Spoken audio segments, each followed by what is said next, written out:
Wakizashi's Tea House.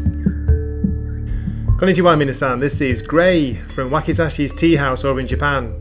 How are you doing? Are you good?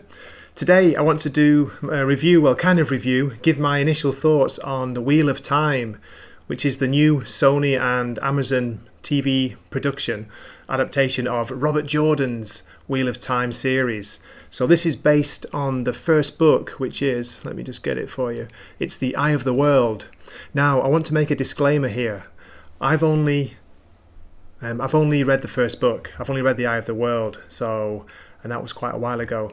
So I'm coming to this as a newbie, okay? My reaction is as a newbie. So yeah, let me give some thoughts about it. I'm going to read from a review I've done on WordPress, which is my blog site, and let you know what I thought. So don't worry, this is not going to be a long analysis. It's going to be a short couple of thoughts. Okay, so we start off with a quote. This is the first thing that caught me from the first episode, where someone says, "This power, it's meant for women and women alone. And when you touch it, you make it filthy." So says a woman dressed in red, part of a group of women on horseback who've chased down a man who was running for his life. The women are members of the Aes Sedai, an all-female order who can channel an elemental force known as the One Power, so it's the kind of magic in this world. We are told the man is going mad, and the woman proceeds to use her powers to kill him. We don't actually see him die, we just hear his screams. Well, quite a shocking opening.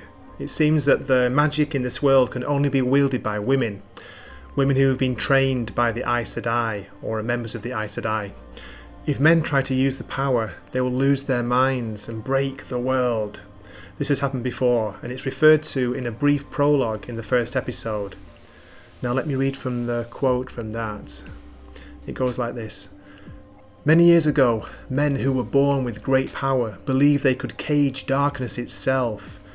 When they failed, the seas boiled, mountains were swallowed up, cities burned, and the women of the Aes Sedai were left to pick up the pieces. These women remember one thing above all else, the man who brought the breaking of the world, and him they named Dragon. Now this man has been born again."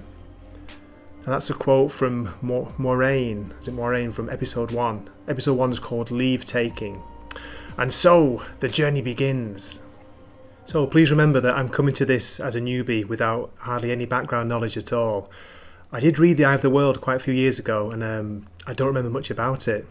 I wasn't impressed enough to continue because it's a 15-book series, so that's a big investment. So I know there's a big fan base out there who love the books, and yes, I've heard it gets better after the first book. But anyway, these are my thoughts as a newbie. So things I liked. First of all, it looks gorgeous. The natural scenery has been used really well to help build the world of the books. Now, I'm a big fan of sweeping landscapes, misty mountains, deep forests, and so on. I enjoy series that have been shot on location in beautiful parts of the world. New Zealand was used to stunning effect in the Lord of the Rings movies by Peter Jackson. I believe The Wheel of Time was filmed in the Czech Republic, and I tell you what, I was really impressed with the rural countryside scenes in there. It looks beautiful. Okay, next, the characters. The characters are drawing me into the story and the world. Now, they might differ from the books, but so far, the standouts for me are Rosamund Pike, who plays Moraine Damodred, a member of the Aes Sedai. Next one, Daniel Henney as a stoic but cool-looking Alan Mandragoran. He's the warder and companion to Moraine. He fights for her, protects her. Next is Abdul Salis as a chilling character called Eamon Valder. He's a questioner from the Children of Light. Now, he's only been in it a little bit, but he made a huge impression on me. He plays a really enthralling and terrifying part, to be honest. And there's one more character. The actor is Barney Harris. He plays Matt Cawthon. He's a protective brother to his younger sisters, and he's a friend and companion to Rand and Perrin. Okay, so that's the characters. The next thing I really appreciated was the action scenes. I thought they were exciting and actually quite brutal. The opening attack on the village is bloody and violent. The Trollocs, they're the kind of monsters, the version of orcs, I guess, in this series. They looked menacing and even scary at times. I heard that when they were making it, they used a mix of practical effects, with bodysuits and makeup, plus of course some obligatory CGI. Now to me it didn't look that bad. I've read some criticisms of the Trollocs, but I thought they were done well. There's a thrilling chase through a forest across a river, and that reminded me of the Fellowship of the Ring, if you remember, the first movie. The evil is halted by the river, just like the Fellowship of the Ring. And then in episode 2 there's a great scene which is set in an abandoned city where a dark shadow spreads over the ground, the walls, the buildings, forcing the characters to flee for their lives. There's a really creepy, disturbing scene where this dark shadow, it hits one of the horses and the horse kind of turns to ash and dissolves. Very scary. Episode 3, we catch up with what happened to one of the characters who disappeared during the Trolloc raid on the village in episode 1. This entails another chase through a dark forest leading to a fight to the death in a sacred pool. Okay, and one more thing, I really like the music.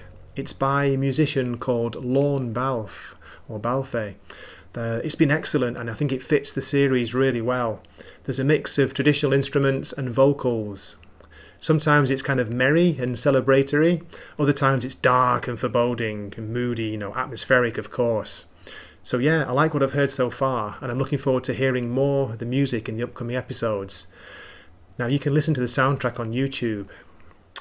Okay, so those are my initial thoughts on the Wheel of Time TV adaptation. Have you watched it? What do you think so far? If you're a fan of the books, please leave a comment, let me know what you thought about it. Even if you hated it, please let me know why.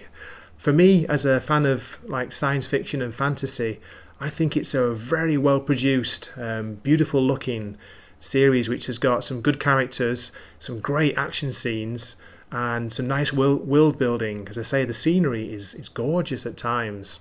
So yeah, I'm in for the ride. The first 3 episodes were dropped on Amazon Prime.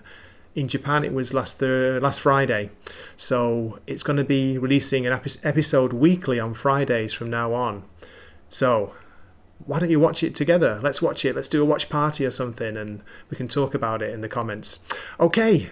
That's it for this video, so thank you so much for watching as usual. As I say, let me know what you think and hope to see you in a future video. This is Wakizashi Gray signing off from the tea house. Bye bye. Matane. Wakizashi's Tea House. Please subscribe.